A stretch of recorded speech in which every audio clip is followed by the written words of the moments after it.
हमारे साथ हैं स्वामी राघवानंद जी महाराज, जो कल्याण सेवाश्रम के संत हैं, बड़े संत हैं। अभी ये वर्तमान में गंगोत्री धाम से लेकर रामेश्वरम महादेव के दर्शन करने निकले हैं, वो भी पद यात्रा। हम इनसे चर्चा करेंगे कि इसका उद्देश्य क्या है और महाराज जी को कहाँ से प्रेरणा मिली। महाराज जी, आपका यात्रा का उद्देश्य क्या है और आपको प्रेरणा कहाँ से मिली है? सबसे पहले तो आपको जय जय सिया राम।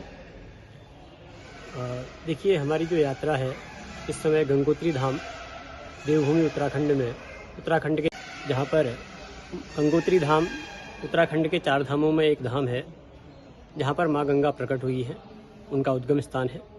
गंगोत्री, यदि आप गए होंगे, गंगोत्री से 18 किलोमीटर ऊपर पहाड़ी पर चढ़कर जाना होता है और वहाँ पर गौमुख एक स्थान है जहाँ पर माँ गंगा भगीरथ जी की तपस्या से वहाँ पर प्रकट हुई है।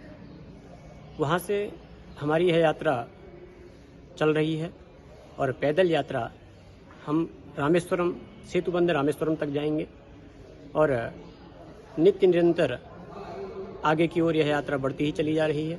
अभी यह हमारी यात्रा अमरकंटक तक पहुंची हुई है।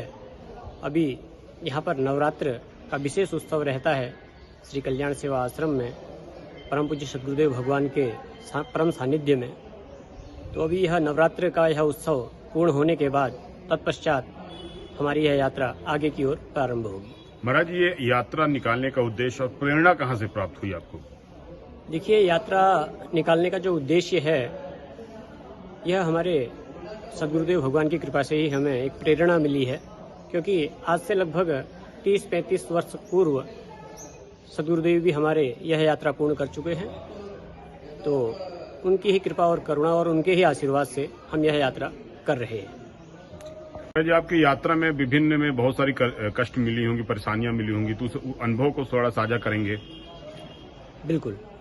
जैसे कि आपने पूर्व में पूछा कि यात्रा का उद्देश्य क्या है, मुख्य रूप से यात्रा का उद्देश्य जो है, हमें है यह मनुष्य जन्म मिला है तो उस परम तत्व को जानना ही हमारे लिए परम लक्ष्य है हमारा, और सर्वोपरि हमारे लिए वही होना चाहिए कि हमें यह मनुष्य जन्म क्यों मिला है।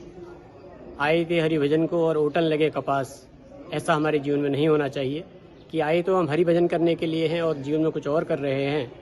तो तपस्याएं, साधना, भजन अनेकों माध्यम हो सकते हैं लेकिन लक्ष्य केवल एक है, उस परमात्मा को जानना, उस राम को जानना।